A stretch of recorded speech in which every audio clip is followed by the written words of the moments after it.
ہاتھ میں نے کھڑے نہیں کرانے، دل تے ہاتھ رکھ کام کرنا چاہیے کہ نہیں چاہیے؟ دل تے ہاتھ رکھ کس ویلے امت مسلمہ نو تہاڈے کام دی ضرورت ہے یا نہیں؟ دل تے ہاتھ رکھو، اس وقت ناموس رسالت پر کام کرنے کا وقت ہے کہ نہیں؟ تو پھر کریں، اور آپ کر بھی رہے ہیں۔ ہمیں آپ پر فخر ہے، اور آپ پر ہمیں فخر اس لیے ہے کہ ہم جو بھی اعلان کرتے ہیں نا، اللہ رسول کا بھروسہ تو ہے ہی ہے نا، لیکن ہم دیکھتے ہیں کہ ہمارے کارکن وہ ہے دریائے جہلم کے پل پر مٹی اپنے ہاتھوں سے ایسے اٹھاتے ہیں جیسے کرین بھی نہیں اٹھا سکتا، سمجھ آئی نا؟ اور ہم دیکھتے ہیں کہ ہمارے کارکن لاہور سے راولپنڈی تک جائیں تو کسی ایک عہدیدار سے بھی نہ پوچھیں حضور تسی تے دوسریاں گڈیاں بیٹھے ہو، ساڑھے واسطے تو انہوں ایک کنٹینر ہی لبے وہ کوئی ایئر کنڈیشن گڈیاں ہی کرا دینیاں سن، نہ بلکہ وہ کنٹینروں تے بھی بہ کے کہندے سن، وہ کنٹینروں اور راہ لمبا سی ورنہ سی نچ کے جانا سی یار۔ یہ ہمیں آپ پر فخر ہے، اور ہمیں آپ پر اتنا فخر ہے کہ لاہور سے راولپنڈی تک ہمارے کسی کارکن نے گلہ نہیں کیا،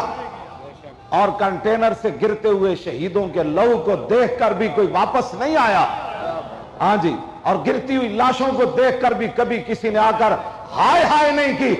اور جبڑے ٹوٹے ہوئے تھے۔ یہ ہمارا نوجوان بیٹھا ہے سامنے، اس کو اب بھی مجھے دیکھ کر فیض آباد یاد آ جاتا ہے، اس کے دانت بھی ٹوٹا ہے، جبڑا بھی ٹوٹا ہے، یہ ناروال کا ہے، اور یہ میرے سامنے صرف آ کر جب خون بہ رہا تھا نا تو مجھے یہ کہہ رہا تھا دیکھا ہے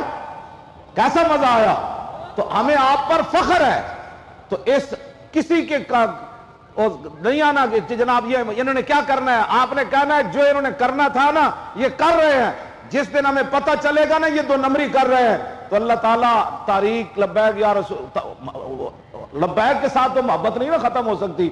قیادت کے ساتھ اور اس مشن جماعت کے ساتھ آپ کی محبت اس دن ختم ہو جائے گی۔ ہاں وہ مالک ہے، اس کے دست قدرت میں ہے دل، اس نے پھیرے ہوئے لبیک کی طرف، اس لیے کہ لبیک دو نمبری نہیں کر رہی،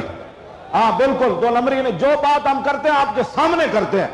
آج جو مذاکرات کر کے آئے ڈاکٹر صاحب انہوں نے سارا کچھ بتایا کہ ہم نے یہ بات کی، اور ہم بھی ان کو کہہ کر کے بتا کے بھیجتے ہیں یہ بات کرنی ہے۔ ہاں جی، ہم کہتے ہیں کہ کوئی بات بھی ایسی نہیں کرنی جس سے دین اسلام اور تاریخ کی طرف کوئی ہاتھ اٹھائے، ہماری گردنیں چلی جائیں، ہم سارے مر جائیں، کم از کم بعد میں آنے والے لوگ تو اٹھ کر کہیں گے نا کہ واہ جی واہ ہمارے بڑے ایسے تھے جنہوں نے اس دور میں بھی مفاہمت نہیں کی، جب بھی بات کی تو حضور کی عزت آبرو کی بات کی، جب بھی بات کی تو ختم نبوت کی حفاظت کی بات کی، جب بھی بات کی تو حضور کے دین کو تخت پر لانے کے لیے بات کی۔ تو ہمیں آپ پر بھی فخر ہے، اور آپ کو بھی ہمارے اوپر اعتماد رکھنا چاہیے۔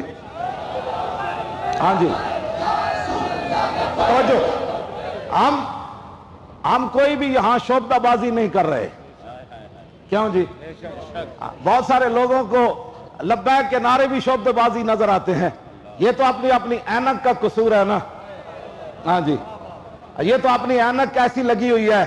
ان کو تو ایمان ہی ایمان نظر آتا ہے، اور ان کے جذبات تو جناب وہ بوڑھے ہوتے ہیں تو جوان ہو جاتے ہیں، اور جوان ہوتے ہیں تو محمد بن قاسم کی راہ پر چل پڑتے ہیں۔ ہمارا نعرہ یہ شعبدہ بازی نہیں ہے، جو شعبدہ بازی کرتے ہیں ان کے پاس تو آتا ہی کوئی نہیں، جو دل سے لبیک کا نعرہ لگاتے ہیں تو ان کے تو صرف کارکنان اتنے آ جاتے ہیں کہ پوری جماعتیں مل کر مہینے کے وقفے پر بھی ایسا پروگرام نہیں کر سکتی جو ہمارے ان علماء نے اور ذمہ داران نے لاہور ڈویژن کے جو کر کے دکھایا، اور انشاءاللہ گجرانوالے میں بھی ایسے ہی ہوگا، راولپنڈی میں بھی ایسے ہوگا، پھر سرحد میں بھی ایسے ہوگا، پھر سندھ میں بھی ایسے ہوگا، بلوچستان میں بھی ایسے ہوگا، کشمیر میں بھی ایسے ہوگا۔